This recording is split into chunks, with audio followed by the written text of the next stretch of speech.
শেখ হাসিনাকে ফিরিয়ে দেওয়া, ওসমান হাদি হত্যায় অভিযুক্তদের প্রত্যর্পণ এবং অনুকূল পরিবেশ সৃষ্টি করলেই ভারতে সফর করবেন প্রধানমন্ত্রী তারেক রহমান, এমনটাই জানিয়েছেন বাংলাদেশ পররাষ্ট্র মন্ত্রণালয়। প্রধানমন্ত্রী তারেক রহমানের সম্ভাব্য ভারত সফর নিয়ে ঢাকা ও নয়াদিল্লির কূটনৈতিক মহলে আলোচনা চলছে। ভারতের প্রধানমন্ত্রী নরেন্দ্র মোদীর আমন্ত্রণে চলতি মাসে দিল্লি সফরের প্রস্তুতি নিয়ে দুই দেশের মধ্যে যোগাযোগ অব্যাহত রয়েছে, তবে সফরের তারিখ এখনো আনুষ্ঠানিকভাবে চূড়ান্ত হয়নি।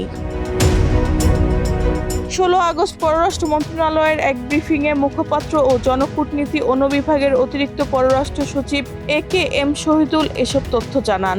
তিনি বলেন, ভারতে অবস্থানরত সাবেক প্রধানমন্ত্রী শেখ হাসিনার প্রত্যর্পণ এবং ওসমান হাদি হত্যাকাণ্ড জড়িতদের সহ অন্যান্য পলাতক আসামিদের দেশে ফিরিয়ে আনার অনুকূল পরিবেশ তৈরির অপেক্ষায় রয়েছে বাংলাদেশ।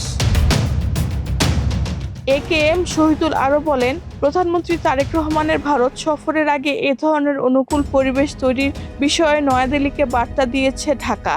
অর্থাৎ শেখ হাসিনাকে ফিরিয়ে দেওয়া, হাদি হত্যাকাণ্ডের অভিযুক্তদের প্রত্যর্পণ এবং দ্বিপাক্ষীয় সম্পর্কের ক্ষেত্রে কাঙ্ক্ষিত পরিবেশ তৈরি হলে প্রধানমন্ত্রী ভারত সফরের বিষয়টি এগিয়ে যাবে।